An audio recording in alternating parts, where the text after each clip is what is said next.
wasn't supposed to hear it. She was laughing with her mother, calling my salary pathetic. I didn't confront her. I didn't argue. I simply agreed with her and stopped letting her live on it. I wasn't supposed to hear it. That was the funny part. I was standing in the hallway, halfway between our bedroom and the kitchen, when her voice drifted through the open door. It was casual, sharp, and a little too honest for company. "I can't live on his pathetic salary anymore," she said, and then she laughed lightly. "I mean, I love him, but love doesn't pay the bills."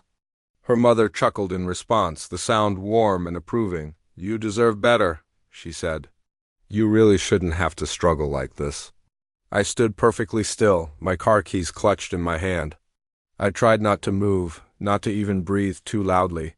The word pathetic echoed in my head, getting louder and louder, drowning out everything else she said after that. I didn't walk in. I didn't interrupt or try to defend myself. I just waited. That evening, she acted completely normal. She asked me how my day was, complained about the traffic on her way home, and talked about a new restaurant she wanted us to try. This was the same woman who, just a few hours earlier, had reduced years of my hard work into a little joke shared over tea. Then, at dinner, she brought it up herself. "I talked to my mom today," she said, carefully avoiding my eyes. "We were just being honest." I nodded slowly. "About my salary?" She stiffened just for a second. "You heard?" "Yes." She immediately crossed her arms, already on the defensive. "Look, I didn't mean it like that. You know how moms are?" I was just venting. I took a bite of my food, chewing it slowly, deliberately. "You're right," I said calmly. "You shouldn't have to live on it." She blinked, looking confused. "What?" "My salary," I continued, keeping my voice even. "You shouldn't have to live on it anymore." For a moment she looked relieved. Smug, even. "So you agree? You'll try harder? You'll look for something better?" I gave her a faint smile. "No, I just agree with you." The next few weeks were confusing for her. I stopped paying for the things I always covered. It wasn't dramatic or loud. It was quiet. The utility bills were switched into her name. Our shared subscriptions expired one by one. I stopped transferring my half into the joint account we used for groceries and household expenses. Of course, she noticed. "Did something happen at work?" she asked one night, her brow furrowed. "No," I said. "Same job, same salary." She frowned. "Then why is the joint account so low?" "Because you said you can't live on it," I replied, my voice steady and calm. She laughed, but it was an awkward, uncertain sound. "Don't be so dramatic." "I'm not being dramatic," I said. "I'm just agreeing with you." That's when her irritation started to creep in. She accused me of being petty, immature, and passive-aggressive. I didn't argue. I didn't raise my voice. I just kept adjusting my life to this new reality. I moved my personal savings into an account that she couldn't access. I changed all my passwords. I canceled the secondary credit card that was linked to my income. I started paying only for what I personally used. She really didn't like that. "This isn't how a marriage is supposed to work," she snapped one evening. "Respect is how a marriage works," I replied. Predictably, she went to her mother again. I know because she came back louder, bolder, armed with a confidence that clearly wasn't hers. "You're being controlling," she said, her hands on her hips.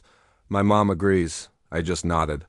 "Your mom also agreed my salary was pathetic." Silence. The word had lost its humor.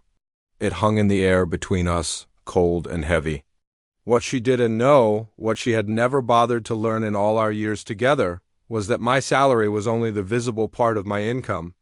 It was the boring part, the part one used to keep our life simple and straightforward.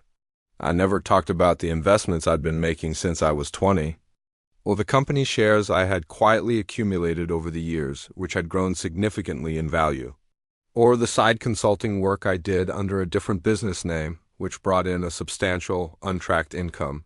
I didn't hide it maliciously. I just didn't announce it. I've always believed that money has a way of changing how people listen, and I preferred to be seen for who I was, not for what I had. She had made her choice on who she thought I was.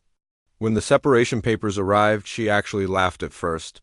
"You won't survive alone on that paycheck," she said, with a dismissive wave of her hand, completely confident.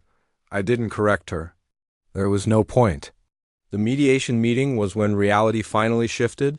Our lawyers had us lay everything on the table. Financial statements were presented. Bank accounts were listed. Assets were disclosed one by one. Her smug smile faded line by line as her lawyer reviewed the documents. Where did all this come from? She asked, her voice shaking as she pointed at the figures. I just shrugged lightly. From the same place my salary came from, work. Her lawyer went quiet. Her mother, who had been sending her encouraging texts all morning, suddenly stopped.